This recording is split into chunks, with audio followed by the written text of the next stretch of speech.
nossa convidada de hoje é uma pessoa que vai tratar de um tema que é da maior importância para todos nós, para todas e para todos nós. Trata-se da doutora Luciana Dadalto.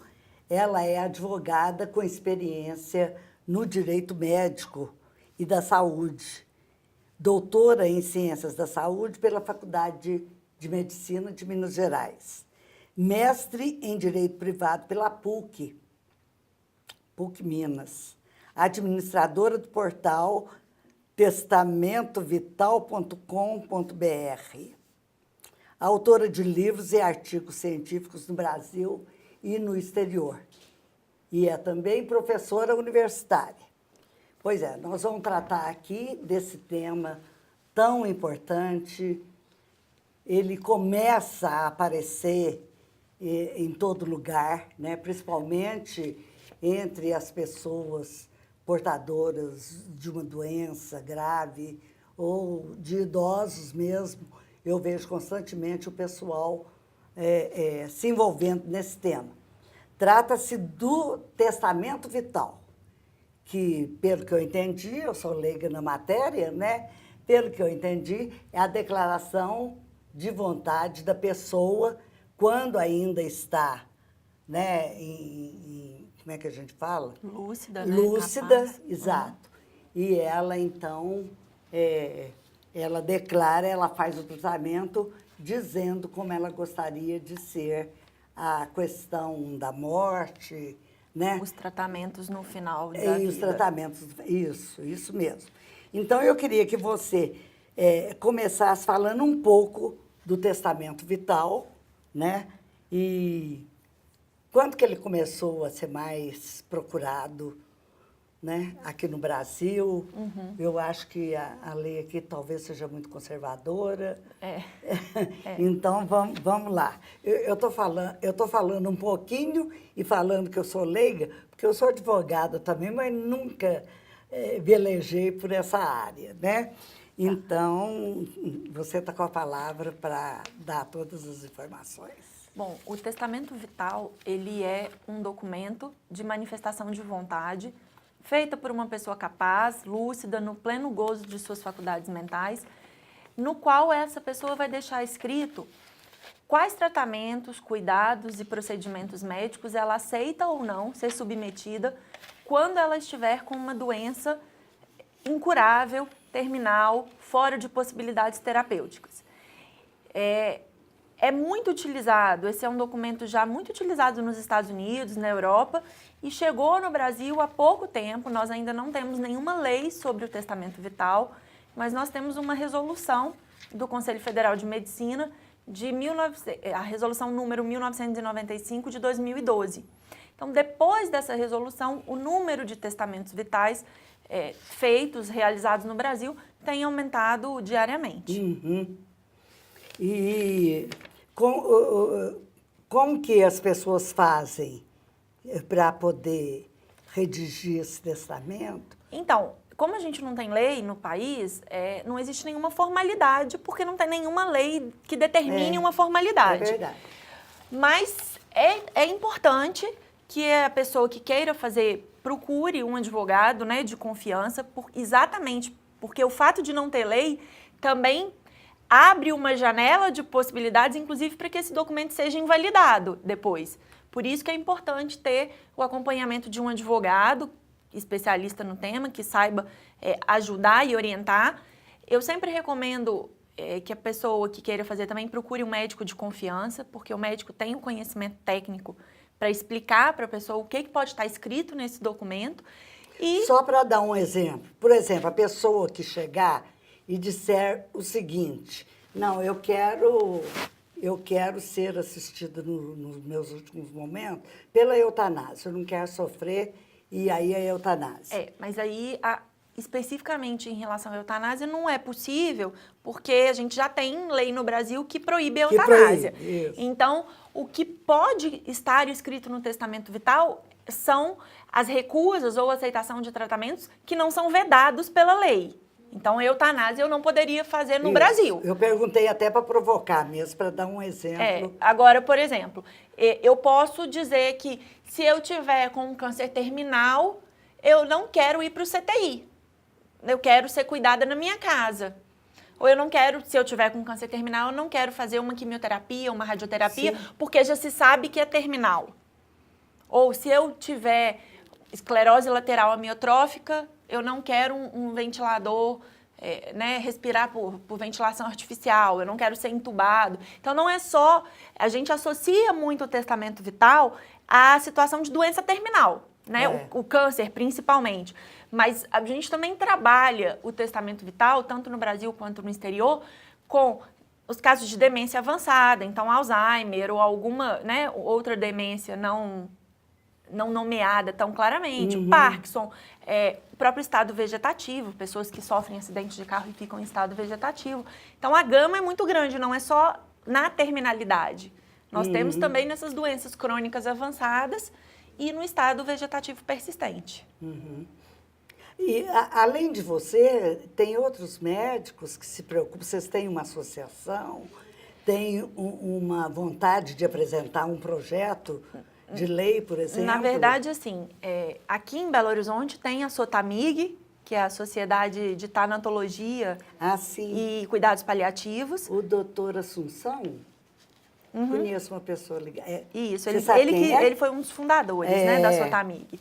Mas a SOTAMIG existe até hoje e são médicos que trabalham com os cuidados paliativos, com esses cuidados dos pacientes fora de possibilidades terapêuticas.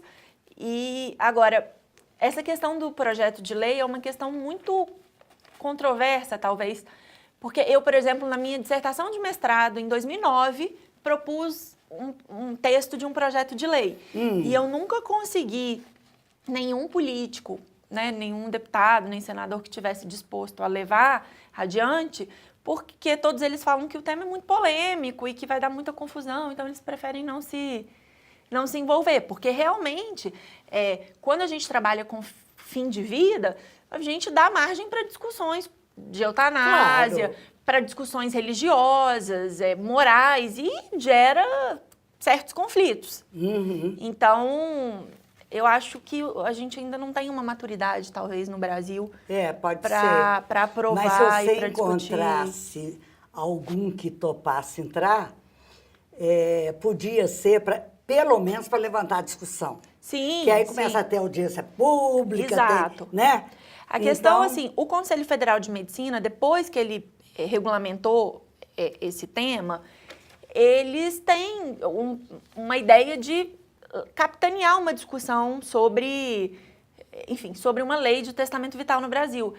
Mas desde 2012, o contexto político está tão confuso, com outras prioridades, que acho que o próprio Conselho Federal de Medicina deixou esse tema um pouco debaixo do tapete. Pois digamos. eu fico pensando que o Conselho de Medicina é uma coisa muito da classe. Sim. E eu acho que se mobilizar, alguns setores da classe, Eu acho que se vocês entrassem com o objetivo de mobilizar a opinião pública, eu acho que ia ser ótimo. Porque o que acontece? Muitas pessoas que estão vivendo essa situação, ou de questão terminal, ou de velhice avançada e tal, elas não são informadas também dessas coisas, elas não sabem que elas podem, pelo menos, discutir isso. E eu acho, por exemplo, às vezes eu encontro com pessoas que dizem, não, eu não quero os aparelhos ligados. Mas não sabe como documentar. Eu quero uma morte humana, eu quero ir para casa, eu quero ficar com a minha turma e tal.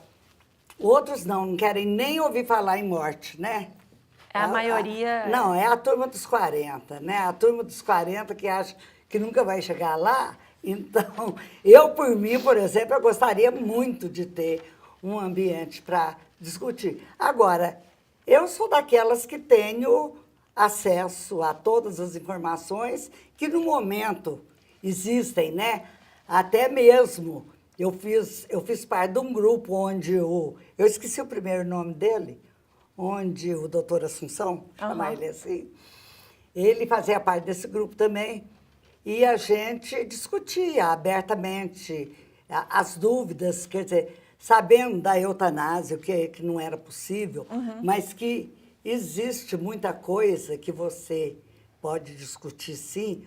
O próprio nome desse negócio de desligar aparelho é ortotanásia. Ortotanásia. O que é a ortotanásia? A ortotanásia não é desligar aparelho, é eutanásia. Não, né? eu tô perguntando a distinção.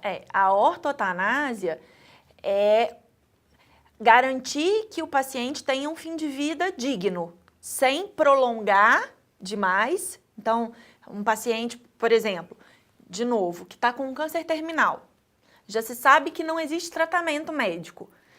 O que Aí é muito... desligar não pode. Não, desligar é eutanásia. O que é muito comum fazer? Mesmo assim, a gente leva para o CTI, entuba, liga num monte de aparelho. Então, a ortotanásia é o caminho inverso, é reconhecer que a medicina não tem mais chance, né, ou meios de curar aquele paciente, mas que é possível cuidar para que ele tenha um fim de vida digno. Então, eu não vou levar ele para o CTI, não vou botar fio, tubo, nem nada. Mas eu vou dar um remédio para que ele não sinta tanta dor, chamar a família para ficar perto, ver o que ele quer fazer. Então, vira e mexe a gente vê na televisão ou nos jornais casos assim, uma equipe do hospital fez um casamento para um paciente que está morrendo, ou levou o paciente para conhecer o mar. São as equipes que trabalham com o paciente em fim de vida, né? Sei. O pessoal dos cuidados paliativos que praticam a ortotanásia. Então, a diferença entre eutanásia e a ortotanásia é que na eutanásia, o médico vai fazer alguma coisa que vai gerar a morte do paciente. A ortotanásia é o entendimento de que não há mais o que fazer, que a morte vai chegar. Então, o que é possível fazer é garantir qualidade de vida para aquele fim de vida do paciente. Sei.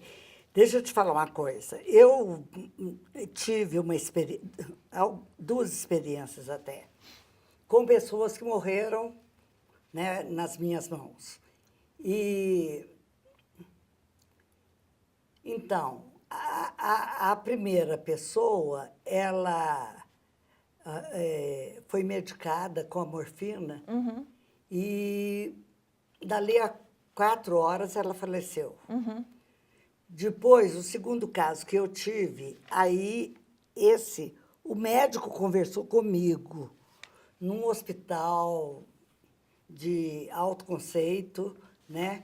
E que ele disse assim, olha, você aproveita para conversar bastante com a pessoa agora, porque ela vai receber uma dose maior e não vai voltar. Você não acha que isso é eutanásia, não? Olha, eu acho que é muito difícil a gente avaliar um caso. E o segundo caso foi morfina também. Ele falou, nós vamos aumentar a dose de morfina.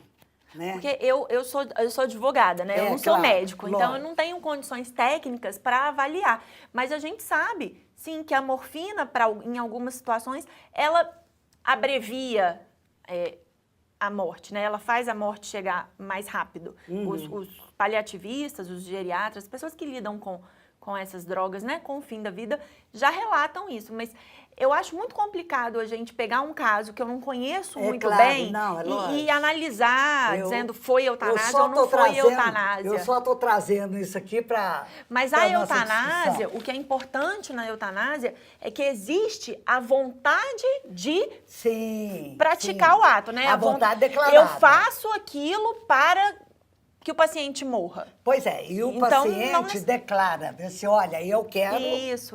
Né? Isso no Brasil a gente...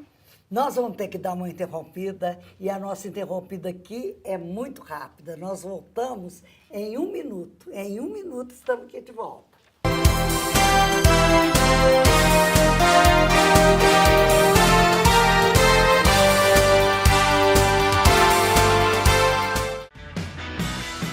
Venha gravar sua peça audiovisual na TVC Produções. Além dos melhores equipamentos que garantem qualidade estética de som e imagem, Nossos estúdios contam com revestimento acústico, ar-condicionado, chroma key, teleprompter e tudo o que você precisa para gravar o melhor vídeo para o seu projeto. Entre em contato e faça um orçamento. Ligue 31 3024 2755.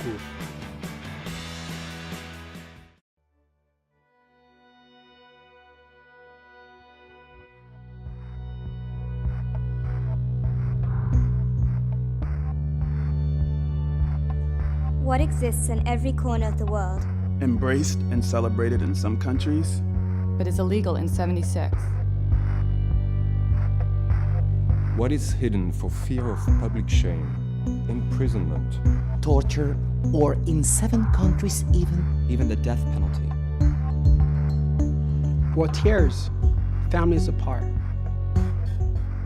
What makes people confront brutal violence on a daily basis? what simple trait gets people treated as second-class citizens everywhere they go?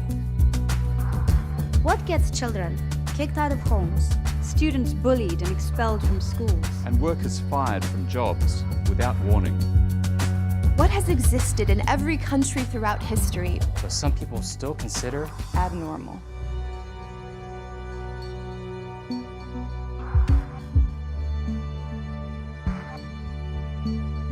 The answer? Being gay. Being lesbian. bisexual. Transgender.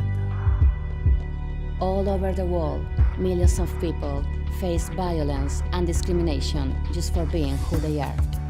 Every nation is obligated by international human rights law to protect all lesbian, gay, bisexual, and transgender people from torture, discrimination, and violence. The United Nations has one simple message to the millions of LGBT people around the world. You are not alone. you are not alone. LGBT rights are human rights. LGBT rights are human rights. Together, we will build a world. We will build a world that is free and equal.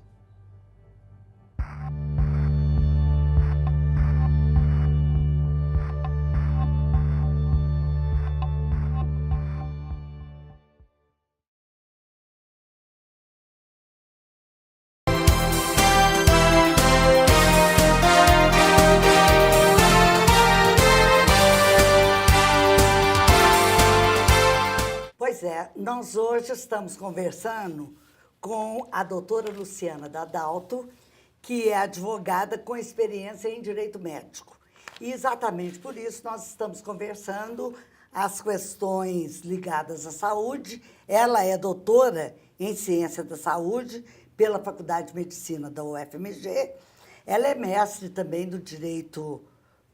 direito privado pela PUC e administradora do portal testamentovital.com.br, autora de livros e artigos científicos no Brasil e no exterior, e professora universitária. Por isso mesmo, nós estamos discutindo aqui um tema que vem pouco à baila, que é o que pode acontecer com a pessoa no fim da vida, quando ela quer manifestar vontade a respeito dos seus últimos momentos. Nós estávamos aqui conversando sobre o testamento vital.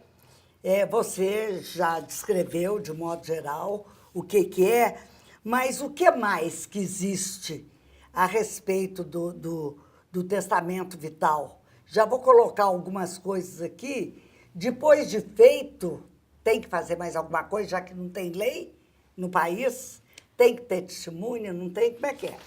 Bom, é importante essa sua pergunta. Depois de feito, não precisa ter testemunha. Então, o testamento vital ele não precisa ter testemunha e, tecnicamente falando, ele não precisa de nenhuma formalidade. Mas a gente, advogado, sempre dá toques, digamos, para garantir que aquele documento vai ser efetivamente utilizado. Então, uma coisa que eu sempre recomendo para quem faz o testamento vital, especialmente nesse momento que nós não temos legislação no Brasil, é registrar em cartório. Procurar um cartório de notas para fazer uma escritura pública do testamento vital. Porque o tabelião ele tem fé pública. Então, ele vai atestar que a pessoa que fez o testamento vital naquele momento tinha condições de fazer. E vai evitar que depois alguém da família ou algum conhecido queira invalidar esse documento no judiciário. Porque também é uma coisa, é um medo que a gente fica, né? Eu vou escrever a minha vontade, vou dizer lá que eu não quero ir para o CTI, que eu não quero fazer uma traqueostomia. E se depois não cumprirem a minha vontade? Quem é que me garante que a vontade vai ser cumprida? Ou, se um parente meu quiser anular esse documento, falar que eu não tinha condições de fazer, que naquela época eu não estava bem da cabeça.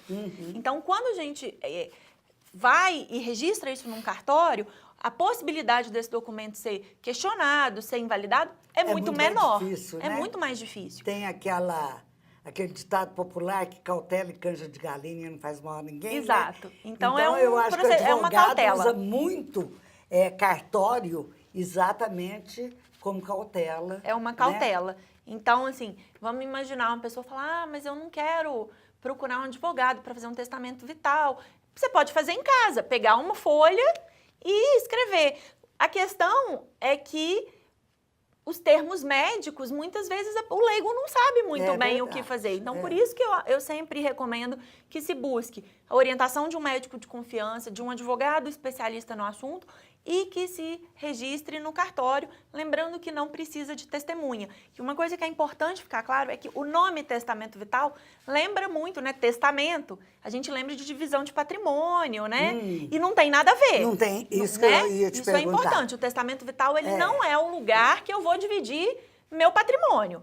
O testamento vital é um documento em que eu vou manifestar a minha vontade sobre cuidados, tratamentos e procedimentos médicos que eu quero ou que eu não quero receber quando eu estiver com uma doença ameaçadora da vida.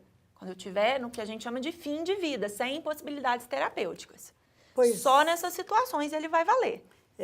Eu vi uma notícia hoje até comovente, né? Que os pais perderam uma filha de 9 anos. Na Santa Casa. E doaram todos os órgãos, né? Para 6 crianças. Isso. Sobre a doação de órgãos, o testamento é importante? Então, a gente vive hoje no Brasil uma questão complicada sobre doação de órgãos, porque a gente tem uma lei de doação de órgãos. E a lei de doação de órgãos no Brasil hoje diz que a decisão é da família. E o testamento vital é o contrário. O testamento vital é um documento em que a decisão é minha, da pessoa, do paciente. Então, eu hoje acho, é uma opinião minha, que colocar no testamento vital que eu quero doar órgãos, por exemplo, tem pouco efeito, porque eu já tenho uma lei que me diz que a decisão, a última palavra é da família. Então, o melhor sobre doação de órgãos hoje no Brasil é avisar a família que você deseja doar. Escrever no testamento vital tem pouco efeito. Agora, o mundo ideal é que a gente tenha uma lei específica sobre testamento vital e que essa lei altere a lei de doação de órgãos para dizer que a última palavra é do paciente. Pois é. Eu volto com aquela questão que eu te coloquei em algum momento aqui dessa entrevista, que é o problema da mobilização da opinião pública, sabe? Eu acho assim que se você colocar a doação de órgãos no cartório registrado e tal, o que vai acontecer? Vai ter um certo embate ali se tiver uma opinião diferente na família, né? E com isso vai levantar. Eu acho que o problema é esse, que vocês né, tenham condições de encontrar um político sério para apresentar um projeto onde essas coisas... Quer dizer, os órgãos são meus, eu já morri. Por que alguém vai dar palpite nisso? E, na verdade... E pode ter um cri-cri na família... Normalmente vai falar, tem, né? Não. Vai ficar toda furada, vai ficar vazio o corpo e tal. E aí, a gente está pensando especificamente na doação de órgãos, mas pensa no testamento vital, eu também posso ter um cri-cri na família e falar, não, eu quero ir para o CTI, eu quero que leve a Luciana para o CTI. Para que a medicina avançou tanto? Tem um monte de tecnologia aí. Por isso que o testamento vital, e isso é uma coisa que a gente sempre fala, ele vem para reverter essa lógica. Porque a lógica que existe hoje é a família toma a decisão. a lógica do testamento vital em qualquer lugar do mundo que tenha lei a decisão é do paciente, a vida é dele, ele tem o direito e o dever de decidir o que ele quer que seja feito com ele até o final da vida dele. E isso é uma coisa que eu acho que nós vamos precisar para implementar de uma mudança cultural. Porque nós latinos, né, não só o Brasil, mas o latino... Pois é. Agora, não vai ter essa mudança cultural se cada um ficar quietinho dentro de casa. Não vai. Não é? Não vai. Então, é o que eu estava te falando, são as audiências públicas, os que são contra, os que são a favor, né? Mas é o que tema vai levantar o tema. Mas, assim, o tema já está... Eu comecei a estudar testamento vital em 2008. Já tem muito tempo. Nossa, já tem uma diferença enorme. Hoje em dia as pessoas já sabem do tema. Na época ninguém sabia o que era. Quando eu fui fazer mestrado, tinha professor meu que nunca tinha ouvido falar do tema. Hoje, os médicos já sabem, já comunicam os pacientes. Eu acho, e eu falo isso muito nas palestras que eu dou para os profissionais de saúde, que o profissional de saúde é um dos maiores disseminadores de informação. Porque é ele que vai dizer para o paciente dele, olha, você pode deixar esse documento feito. Enquanto a gente ainda não tem essa mobilização social tão grande, é a imprensa, né, a mídia, com programas como o seu, que vão dizer para as pessoas que elas têm esses direitos, e os profissionais de saúde. Quer dizer, como advogada, eu faço o meu papel. Eu tenho um site sobre o assunto. No site as pessoas conseguem ter informações, tem todas as leis do mundo sobre testamento vital, para quem pesquisa, tem dados, tem muita informação. E cada um vai fazendo sua parte até que a gente consiga efetivamente mobilizar. Mas eu concordo com você. A gente só vai conseguir fazer isso, só para dar um exemplo interessante, Portugal aprovou a lei sobre testamento vital em 2012. A lei portuguesa, ela foi fruto de um debate de 6, 7 anos de audiência pública, de debate na Câmara, no Congresso. Então, assim, eu acho que nós vamos ter que passar por esse caminho em algum momento. É o que eu penso. A hora que começar, ainda vai demandar alguns anos. E sabe o que é interessante? Uma outra forma de começar o debate é o que acontece muito nos Estados Unidos, por exemplo, que acontece um paciente que quer esse direito, ajuiza uma ação no Poder Judiciário e essa ação ganha proporções na mídia e isso acaba gerando uma comoção social. A gente também nunca teve um caso desse no Brasil, né? Nós nunca tivemos um caso... Teve aquele caso, né, que... Como é que era? O marido queria que desligasse o caso aparelho. Da Terra Esquiavo, americano. Isso. E a família, não ou queria. vice-versa. Não, era isso mesmo. O marido queria que desligasse e a família não queria. Agora, não tinha declaração dela, não, né? Ela não tinha deixado a vontade manifesta. É. Então, assim, né, esse tipo de caso gera uma comoção social que acaba... Nos Estados Unidos, a lei americana foi depois de um caso que gerou comoção social. Então, é um caminho que a gente tem também, né? Agora, eu acho que... Com essa história do envelhecimento da população, eu acho que isso aí vai ficando cada dia mais exigente, ainda mais... Eu vou fazer meu testamento vital, Tem que fazer, eu acho o que tiver jeito de eu decidir... E eu acho que não tá ligado só ao envencimento, sabe? Assim, não vamos condicionar, ainda né? mais que... Não, de jeito nenhum, até porque a medicina está garantindo... Isso. Um avanço. E eu acho que o ideal é que qualquer pessoa, em qualquer idade, né, desde que seja lúcida, capaz, faça o seu testamento vital. Lógico. Porque é a manifestação da vontade autônoma da pessoa. Não deixar que outras pessoas decidam. Porque, às vezes, a decisão que outros tomarem em nosso nome não vai ser o que nos agradaria, né? Ótimo. Olha, o nosso tempo está chegando no fim. Olha que nós discutimos bem, hein? Saímos do tema, voltamos para o tema, né? Mas qualquer novidade que tenha aí na área, você pode procurar a TV comunitária, ou eu, ou uma outra pessoa que tenha as mesmas condições de abordar o tema, te entrevista novamente, né? Tá bom, obrigada. Estamos aqui à sua disposição. Eu também estou à disposição de vocês. Pois é. E eu queria agradecer muito a todos que nos acompanharam nesse trabalho e até a próxima entrevista, se Deus quiser.